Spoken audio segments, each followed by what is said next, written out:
بین الاقوامی سائنسی جریدے نیچر میں چھپے ایک مضمون میں ذیابیطس یعنی شوگر کو جڑ سے ختم کرنے کا علاج دریافت کرنے کا دعویٰ کیا گیا۔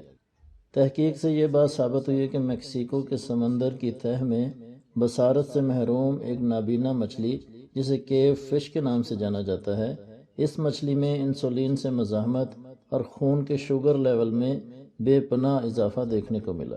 ہو بہو یہی علامات انسانوں میں ذیابیطس یعنی شوگر کے مریضوں میں بھی پائی جاتی ہیں۔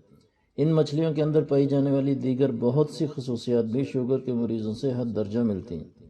ان مچھلیوں کے اندر پایا جانے والا ایک بہت ہی مضبوط نظام شوگر کے خلاف زبردست مزاحمت کی صلاحیت رکھتا ہے، جس سے دنیا میں پہلی دفعہ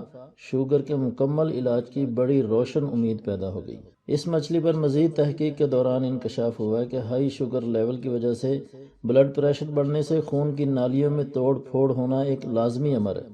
لیکن اس مچھلی میں پایا جانے والا نظام ان ساری پیچیدگیوں کو نہ صرف ختم کرتا ہے بلکہ شوگر لیول میں اضافہ صحت کے لیے حیران کن طور پر فائدہ مند نظر آتا ہے۔ سائنسدانوں کو بڑی قوی امید ہے کہ یہ دریافت ذیابیطس کے مرض کو جڑ سے ختم کرنے میں بھرپور مددگار ثابت ہوگی، اور اس طرح یہ کام ذیابیطس کے مریضوں کے لیے اس صدی کا سب سے بڑا تحفہ ہوگا، کیونکہ ہزارہا کوششوں اور تجربوں کے بعد بھی اب تک شوگر کے مرض کو ناقابل علاج مرض ہی تصور کیا جاتا تھا۔ لیکن یہ حقیقت ہے کہ اگر مرض ہے تو اس کا علاج بھی ہے، کیونکہ صحیح بخاری میں میرے آقا صلی اللہ علیہ وسلم کا ایک قول نقل ہے جس میں آپ صلی اللہ علیہ وسلم نے فرمایا